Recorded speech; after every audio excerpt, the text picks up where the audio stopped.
Magandang umaga, narito na ang latest sa ating minomonitor na si Tropical Depression Luis ngayong araw ng Lunes, August 3, 2026.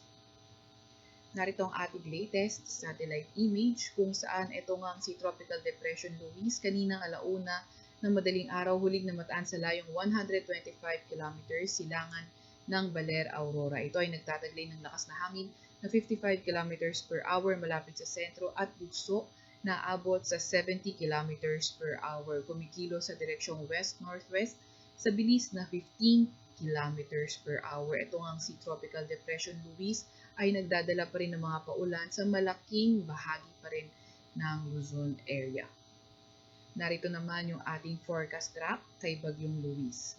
So inaasahan nga natin in the next 12 hours, posible nitong maabot ang tropical storm category habang bumabaybay sa karagatan silangan ng Pilipinas. At nakikita nga natin na may possibility na ito ay magkaroon ng close approach or landfall sa may silangang bahagi ng northern Luzon area. And then, once na ito ay magkaroon ng landfall or close approach, posible na nga magsimula yung kanyang weakening trend. At ito ay by around Wednesday ay posible na nga lang maging isang remnant low.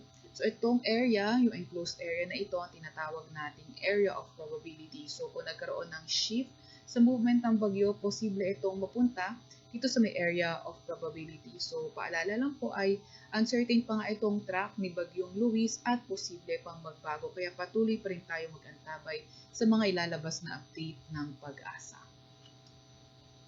Ito naman yung mga areas na may tropical cyclone wind signal. So, signal number 1, yung inaasahan natin sa may central at eastern portion ng Cagayan, sa may Quirino, eastern at southern portion ng Apayao, sa may eastern portion ng Kalinga, sa may eastern portion ng Mountain Province, eastern portion ng Ifugao, sa may Quirino, sa may northern portion ng Aurora, sa may Polillo Islands at sa may Camarines Norte.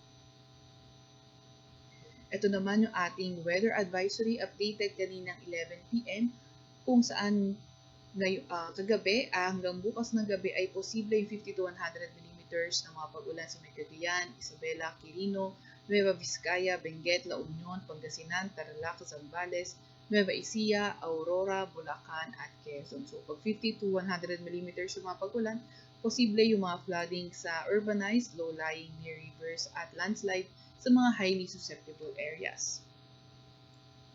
Tomorrow evening naman to Tuesday evening, 100 to 200 mm ng mga pag-ulan, posible sa Pangasinan at Zambales.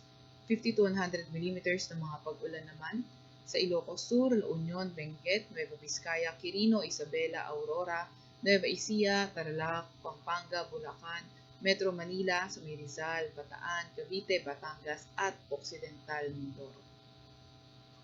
Tuesday evening to Wednesday evening, 100 to 200 mm ng mga pag-ulan posible sa may Zambales, Bataan at Occidental Mindoro. So kapag 100 to 200 mm yung mga pag-ulan, yung flooding events likely sa mga areas urbanized, low-lying at near rivers. At 50 to 100 mm naman sa lugar ng La Union, Benguet, Pangasinan, Tarlac, Nueva Ecija, Pampanga, Bulacan, sa may Rizal, Metro Manila, Laguna, Cavite, Batangas at Antique.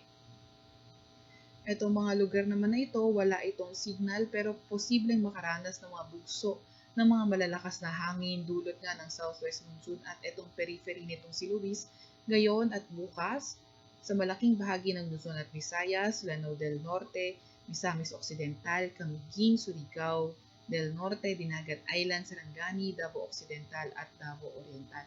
On Wednesday naman sa malaking bahagi ng Luzon at Visayas, Zamboanga Peninsula, Northern Mindanao, Dinagat Islands, Surigao del Norte, Agusan del Norte, Davao Occidental at Davao Oriental. At yan nga muna pinakahuli sa ating minomonitor na si Bagyong Luis. Mula sa Weather Forecasting Center ng Pag-asa, Veronica C. Torres, nag-ulat.